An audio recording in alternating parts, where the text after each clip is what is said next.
বাংলাদেশ জাতীয়তাবাদী দলের বিএনপির স্থায়ী কমিটির সদস্য মির্জা আব্বাসের দ্রুত আরোগ্য কামনা করেছেন জাতীয় নাগরিক পার্টি এনসিপির মুখ্য সমন্বয়ক নাসির উদ্দিন পাটোয়ারি। সম্প্রতি এক অনুষ্ঠানে দেওয়া বক্তব্যে তিনি এই প্রবীণ রাজনীতিবিদের সুস্বাস্থ্য কামনা করেন। বক্তব্যের শুরুতেই নাসির উদ্দিন পাটোয়ারি জানান, মির্জা আব্বাস বর্তমানে অসুস্থ হয়ে হাসপাতালে চিকিৎসাধীন রয়েছেন। তিনি বলেন, আমার শ্রদ্ধাভাজন মির্জা আব্বাস সাহেব অসুস্থ হয়ে হাসপাতালে ভর্তি আছেন।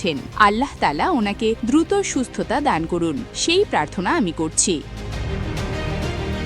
ইসলামী বিধান ও হাদিসের উদ্ধৃতি দিয়ে তিনি উপস্থিত সবার উদ্দেশ্যে সুস্থতার গুরুত্ব তুলে ধরেন। তিনি বলেন, হাদিসে এসেছে, অসুস্থ হওয়ার পূর্বে সুস্থতাকে এবং বৃদ্ধ হওয়ার পূর্বে যৌবনকে নিয়ামত হিসেবে মনে করো। এই দুইটা সময় আমাদের জন্য অত্যন্ত গুরুত্বপূর্ণ।